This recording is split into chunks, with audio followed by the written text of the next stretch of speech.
On the night the wind turned sharp over Cedar Grove. The town's church bells clanged once and fell quiet. A woman named Claire Addison stood in her kitchen with her hands in the dishwater, listening for the cry she could not quite explain. She had left the television off, set her phone face down, and shushed the old beagle curled under the table because the house felt crowded with noise she could not hear. It was not the hum of the refrigerator or the water in the pipes or the winter-rattled branches against the window. It was something else. Something she used to know how to listen for. She used to hear her mother's voice there. Not her biological mother, who had died 10 years earlier in late September, but the soft maternal presence she'd learned to call mother from the time she was a child, lighting votive candles in the side chapel of St. Bartholomew's. She had lost the ability to hear that voice.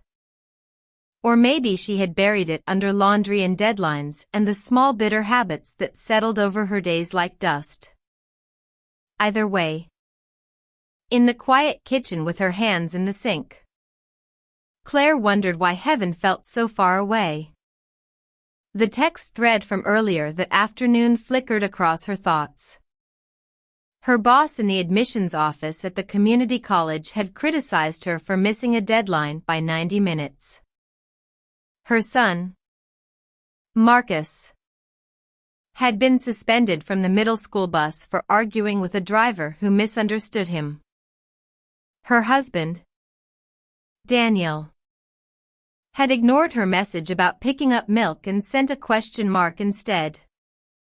In the afternoon she had clicked open an article about last night's assault at the grocery store parking lot, scrolled through the comments as if they were a kind of prayer, and felt angrier with each sentence. Everyone had opinions. No one had mercy. When she went to pray before dinner, her words dropped like stones into a dry well. It was nearly 10 when the last dish was rinsed and stacked. In the dim hallway, the framed photo of her wedding day caught the lamplight, Daniel in a navy suit, Claire in a satin dress with cap sleeves and a veil pinned under her hair. She remembered the vows set under a crucifix. In sickness and health, for better or worse. The memory landed in her chest like a weight and a hope at the same time. She turned off the kitchen light and stood for a long moment in the dark. Mother, she thought without moving her lips. I want to hear you again. The beagle raised his head at the soundless word and thumped his tail against the floorboards. From the boys' room at the end of the hall came the faint glow of a game console screen. Claire drew a breath she didn't know she'd been holding. The kind of breath that widens the ribs and steadies the spine. And said something she had not allowed herself to say in years. I am sorry. It wasn't eloquent and it wasn't specific. Still, the word rang inside her like a bell. The next morning broke brittle and bright. The frost on the lawn looked like ground glass. And the town sounded hollow the way it does in late November when the leaves are gone and the air carries everything. Claire woke early, long before her alarm, and sat at the small desk by the window with a mug of coffee and a pen. She drew a line at the top of the page and wrote the word confession in a careful hand. Then set the pen down, as if the paper itself might accuse her. She had avoided the sacrament for 2 years. There had always been a reason. She was busy. She didn't want to bother Father Kevin with petty failings. She worried she'd cry. She worried she wouldn't. She told herself she confessed in private, alone with God at the kitchen table. That was true. And yet she knew the difference between telling herself she was forgiven and admitting aloud what she had done and failed to do. Like opening a window after a winter of stale air. She wrote a list she did not intend to show anyone. The lies were small. The way a torn hem is small until it catches and widens into a rip. She could point to moments when she had chosen resentment instead of forgiveness. Contempt instead of patience. Commentary instead of silence. She wrote down the name of a woman she had stopped calling because the woman's sorrow over a miscarriage made Claire uncomfortable. She wrote down the name of a man at the grocery store she avoided because his clothes were dirty and his eyes were too direct. She wrote down the temptation to quit caring about people beyond her circle because their suffering asked too much. The list made her hands shake. When she was done, she folded the paper in four and put it in her purse. She drove to St. Bartholomew's that afternoon. The church sat across from the town green. A simple building of brick with a white steeple and a blue statue of the Virgin Mary beside the front steps. It had the kind of laminated hymnals with frayed edges and kneelers that creaked. In the winter the vestibule smelled like old paper. Wet wool. Candle wax. Claire hadn't stepped into that scent since Marcus's confirmation rehearsal the spring before. Father Kevin sat in the confessional with the red light on. The line was not long, an older man with a cap crushed in his hands. A teenage girl with a track team hoodie. A woman in scrubs who looked tired in a way that was not about sleep. Claire waited behind them, watching the flicker of votives around the statue of Our Lady of Sorrows. The face was carved with a serenity that had watched men spit and soldiers mock and friends run. It was not a serenity of denial. It was the knowledge of what love costs. When it was Claire's turn, she stepped inside the confessional and knelt. The screen slid open with a soft metal sound.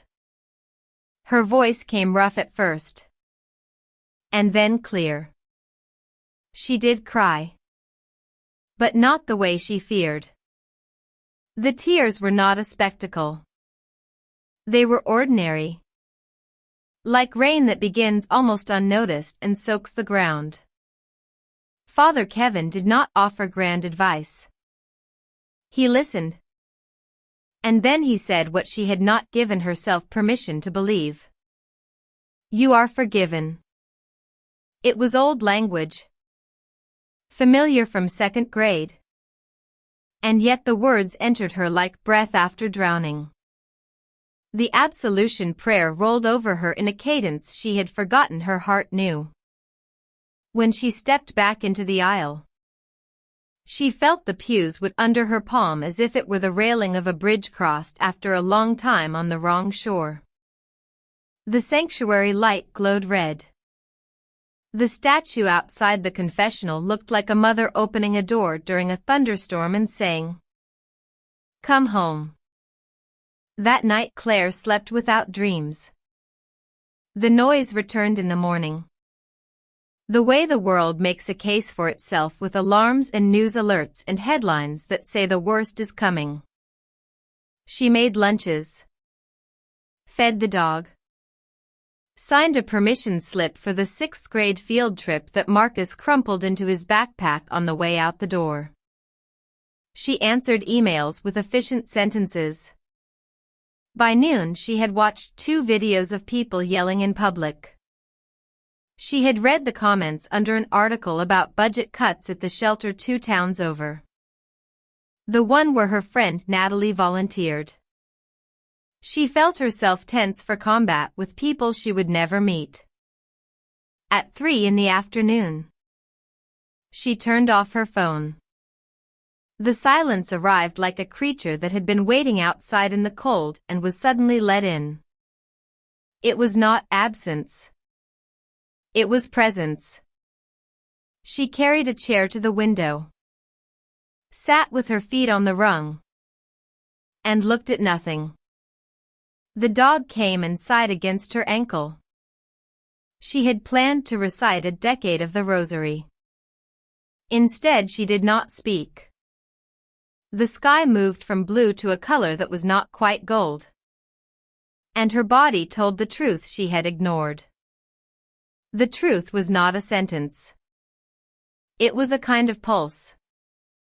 She remembered a moment years earlier. The afternoon of her mother's funeral, when she had stood behind the church after everyone left. A sparrow had landed on the edge of the marble birdbath by the rectory. The small body had been so ordinary and so alive that she had felt something in herself unclench. She thought of that sparrow now. The precise weight of it. The small throat. The bright black bead of the eye. That was the last time she had really listened. In the silence. Something like a whisper. It did not come into her ear. It rose in the space behind her ribs where worry had worn a hollow. Be still. I am here. Claire opened her eyes. A blue jay called from the maple. Sharp and insistent. She laughed. Unexpectedly. And that laugh knocked loose a small bitterness she did not know she had been protecting. That evening, Daniel sent a text that said his commute was going to be late. He had stuck in traffic on the parkway near an overturned tractor-trailer. He would pick up milk. Claire typed back a thumbs up and then a sentence she had not sent in months. Drive safe. I'm sorry for being short yesterday. He sent back a heart. She tried not to read too much into it. But the small exchange held a weight disproportionate to its length. The way a seed holds the tree. Claire did not insist on an immediate transformation. The next day she snapped at the admissions rep who forgot to attach an important file. She then apologized. She caught herself about to tell her sister that Daniel never helped with homework. She said instead that they were both tired and doing their best. She noticed how much energy she had poured into defending a self that didn't need defending. The change felt fragile. Like a new habit written in sand during high tide. Still, it was there. She could feel it most clearly the morning she woke to an alert about a protest outside the county courthouse that had turned ugly. A video showed a man screaming into a woman's face. Veins bulging. Spit flying. The camera lingered and then cut away to show police pulling them apart. The comments accused and counter-accused. Claire's fingers hovered over her phone, ready to fling her opinion like a spear. Certain she knew enough to judge. Instead, she put the phone down and went to the small wooden box where she kept her rosary. The beads felt cool. In the quiet, she prayed not for the people she agreed with or those she disagreed with, but for wounds she couldn't see. She said Hail Mary slowly, as if the words could stitch something torn. That afternoon, Natalie called. The shelter had lost its county funding after a bruising council meeting that made the news. The timing was brutal. Winter had arrived and families needed beds. Natalie's voice trembled with a mixture of anger and fatigue. They treated us like we were the problem, she said. Like we were enabling. You should see the comments online. People have no idea. Come over, Claire said. I made soup. They sat at Claire's table with bowls of chicken noodle and biscuits out of the oven. Marcus slipped in, took a biscuit, and said hello. Daniel took a call in the other room and then hung up and poured Natalie a lemonade. The dog settled under the chair and dreamed. The kitchen light was warm in the early dark. I keep wondering if it matters, Natalie said. Any of it. I keep thinking I should do something more dramatic. But I also think maybe the work is just showing up with soup and blankets. Maybe the work is not giving up. Claire thought of her folded paper in her purse. Of the confession that had not been a performance but a return. She thought of the silence at the window. She told Natalie the truth. I stopped listening, she said. To God. To anyone. I filled the space with outrage. It felt like action. It wasn't. I'm trying to build different habits. It's like rebuilding a muscle I haven't used. What habits? Natalie asked. Claire counted them on her fingers. Not in a lecture, but the way a person shares what she is learning the hard way. Repent when I get it wrong. Quickly. Without excuses. Make time for silence. Choose trust when doubt gnaws. Practice humility instead of defending myself. Refuse to make complaint my native language. Hand fear over like it's a hot coal and I don't want to be burned anymore. Natalie laughed softly. You just listed 6 impossible things. Maybe, Claire said. Or maybe they're 6 tiny things done daily. I can't fix a budget cut. I can bring hot soup and a check. I can write to the council without treating anyone like a monster. And I can make sure my son sees me do that. There was a fight outside the shelter last night, Natalie said. A man cut in line. A woman pushed him back and said he should let families go first. He shoved her. Another man jumped in. Security broke it up. But the damage was done. She left and didn't come back. We're all carrying so much. It doesn't take much to light it. The kitchen clock ticked. A police siren wailed faint in the distance and faded. Claire looked toward the hallway where the photo with the cap sleeves and the navy suit hung. What if we lit a different fuse? She said. The next Sunday.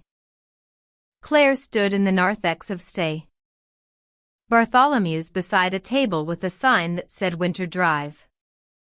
She had called the parish office and asked if they could host a collection for the shelter.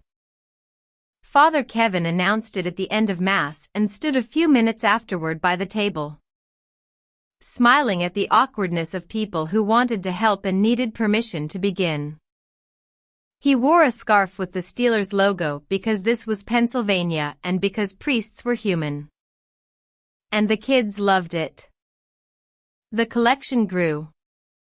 Coats appeared, puffy jackets with broken zippers that a retired tailor in the parish took home to repair.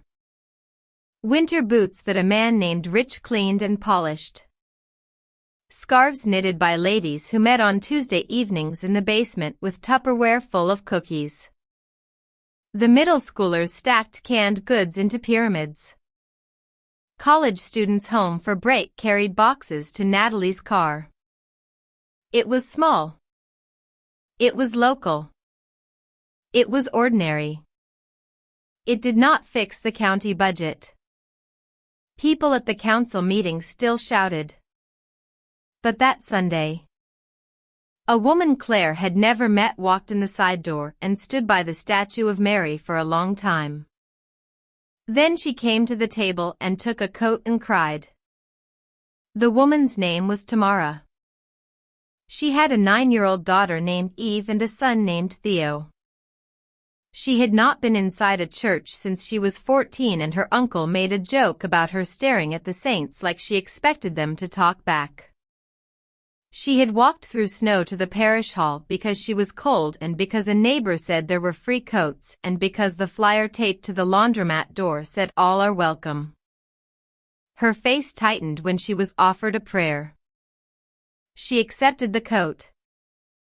And when the parish pianist began to practice for the afternoon recital, she pretended to study a box of gloves while she listened to the opening bars of a hymn she remembered from a grandmother's funeral. After most people left, Claire found Tamara standing in the vestibule with her hands buried deep in the coat pockets as if warming from the inside out. "Thank you," Tamara said without turning, "for not asking for anything in return." Claire said she was glad. Then she said, "Would you like to light a candle?" Tamara glanced at the statue, the blue mantle, the 7 small swords pressed like a crown of thorns into an artist's vision of a heart. She shook her head once, and then she nodded. They crossed the stone floor together. Claire handed her a taper. Tamara struck the match, held the flame to the wick, and watched it take. Her hands trembled. The candle flared and steadied. "What do I say?" she asked. "Whatever you want," Claire said. Tamara did not speak right away.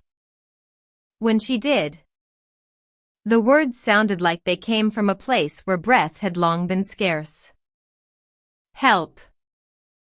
A week later, the town woke to the news that a young man had been beaten in the park after midnight. The article said little, and what it did say was hedged and careful. People filled the gaps with the usual. He should not have been there.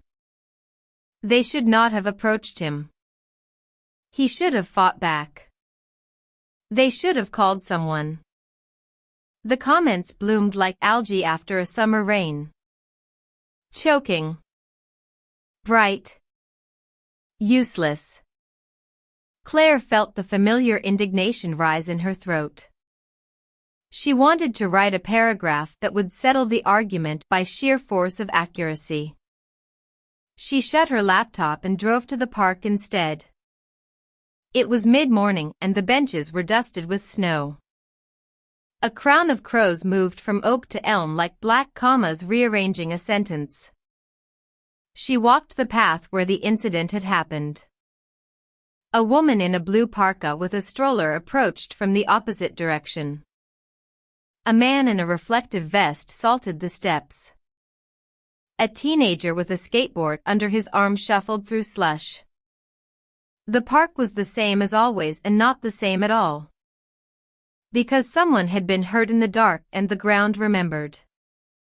Claire sat on a bench and took out her rosary. She prayed with words she could not make perfect and a rhythm she could not speed up. Midway through the second decade, a second woman in a red scarf sat at the far end of the bench without asking if it was free. After a minute, the woman said, "Do you think those beads actually do anything?" "I don't know," Claire said. "I only know that if I don't hold them, my hands will clench into fists." The woman huffed a laugh that was not unkind. "Fair. Would you like one?" Claire asked, and offered the rosary across the space between them. "I don't know how to pray," the woman said. "Neither do I," Claire answered. "That's why I say the same thing over and over until it feels less like talking into a storm and more like listening." The woman did not take the beads. She wiped her nose with the back of her glove and said, "My brother is the one who got hurt." Claire turned. The woman's eyes were red. She was not crying now. She had cried earlier. Which is different and harder.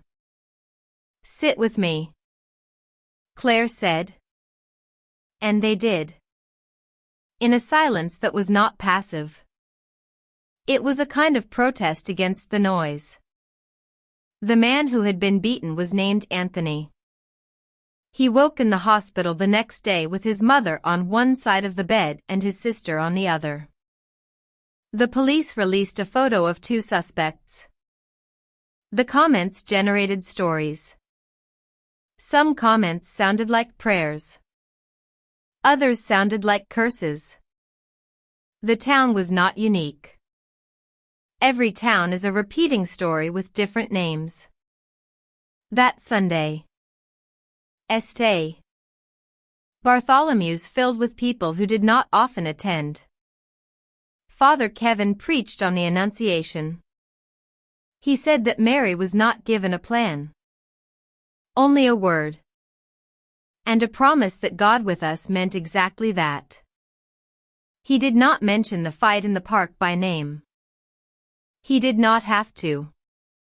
The sanctuary held the weight of it. When the choir began to sing the Socipe, a low sound rose from the pews like a wind through pine trees. At the end of Mass, Claire and Natalie handed out cards that said Vigil for Mercy. Tuesday. Green. They had printed them at the office supply store and cut the edges with a thrift store paper cutter. The vigil would be not a protest and not a performance. It would be a night of standing still in the cold with candles and not yelling and not arguing and not telling stories about people no one knew. Just mercy. Asked for. Offered. Imperfect.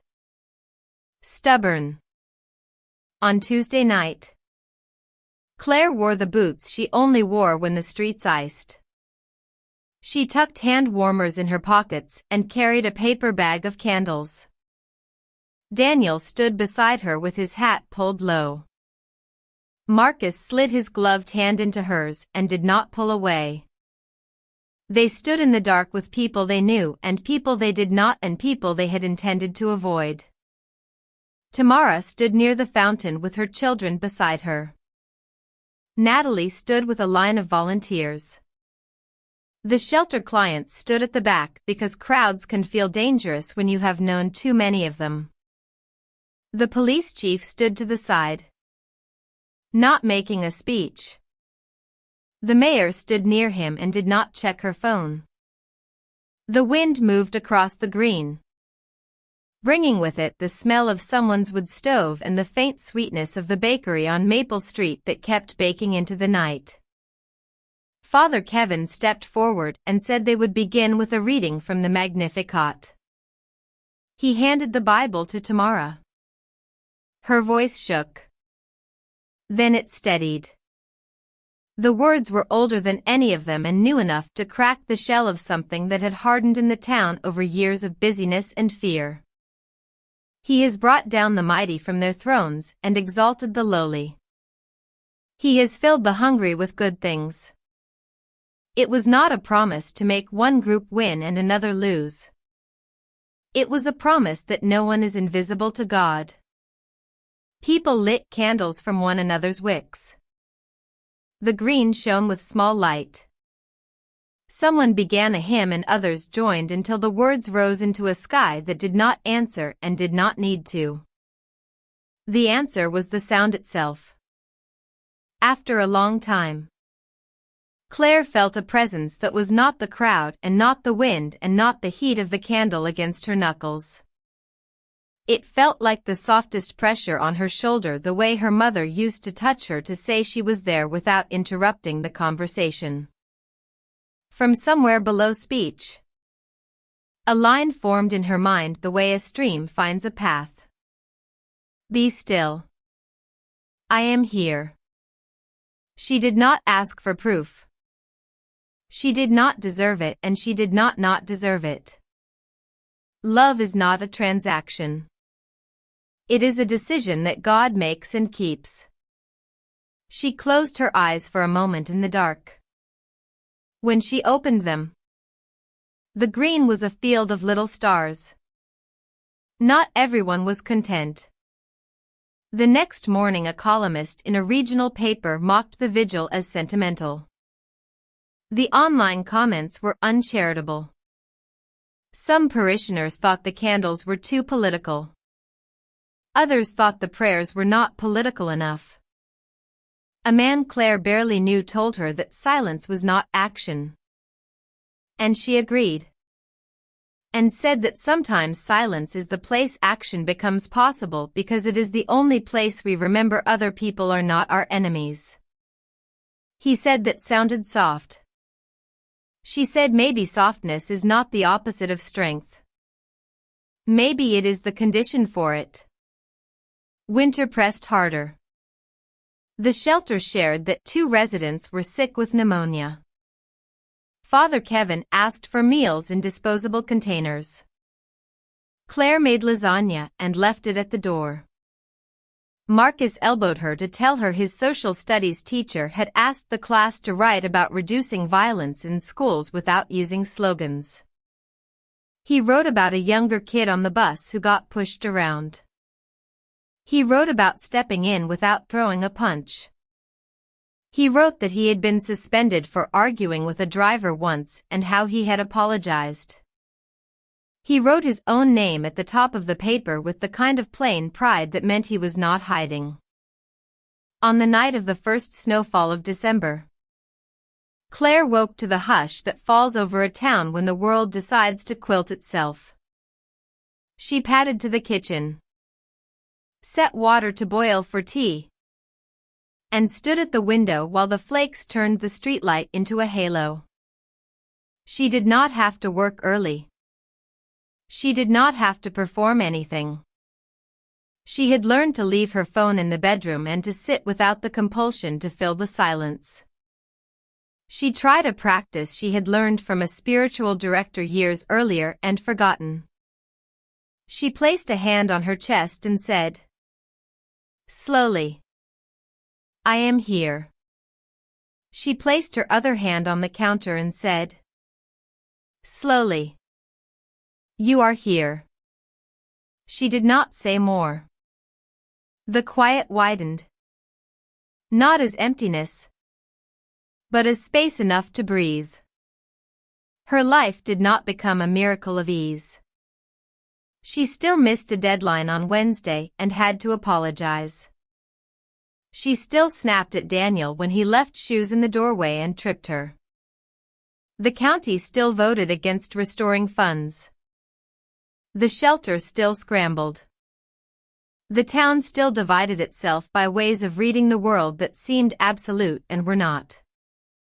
The habits she was building still threatened to buckle on bad days. Still, when she fell, she knew how to return. She had a path. It went like this: repent without drama. Make time for silence. Choose trust. Practice humility. Discipline the tongue. Hand fear over and do the next small thing. A week before Christmas, Claire found a small envelope in the mailbox without a stamp. Inside was a folded piece of notebook paper with big round letters. Thank you for the coat. My mom says we can light another candle when the baby is born in March. I think Mary likes blue. It was signed Eve, which meant it was from Tamara's daughter. Claire smiled and felt the complicated ache of being alive. She taped the note to the side of the fridge with a magnet shaped like a pear. When she told Marcus about the letter, he said, in an almost offhand tone that masked a heat of feeling, that he had stood with Eve by the votive rack that day and told her about the 7 swords in the icon. I told her it's not that Mary liked pain, he said. It's that she didn't leave when it got bad. Claire thought of the vigil, the park bench, the hospital room, The kitchen table. The confession kneeler. The bird bath. The first breath after the word I am sorry. She thought of the ways she had not left either, even in herself. She prayed a prayer she had begun to say lately without thinking. It was not Latin and it was not perfect. It was a line that had carried her across long nights. Stay with me while I learn to stay. On Christmas Eve, the church filled with families who smelled like wool and peppermint. The altar servers fumbled with the processional candles and recovered. The choir sang the old carols in keys everyone could reach.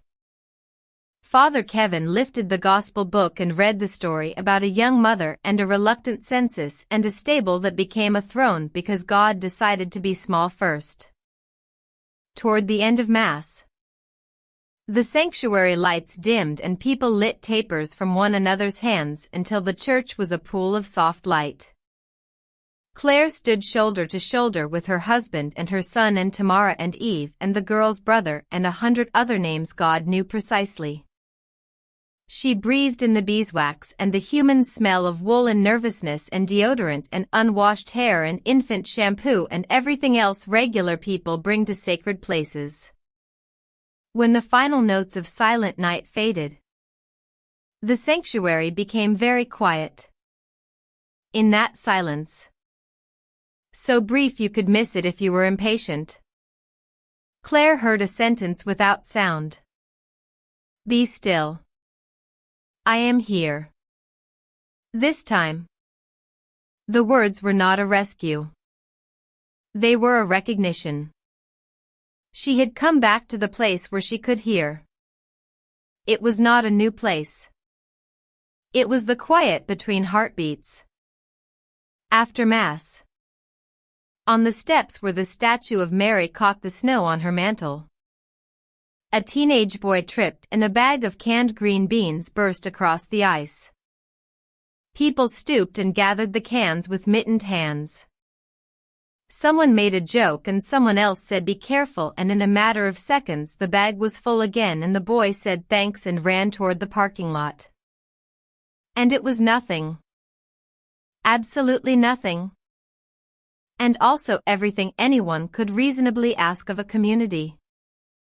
It was not yet midnight when the news broke that Anthony, the young man from the park, had sat up in bed for the first time and asked for water and then for his mother.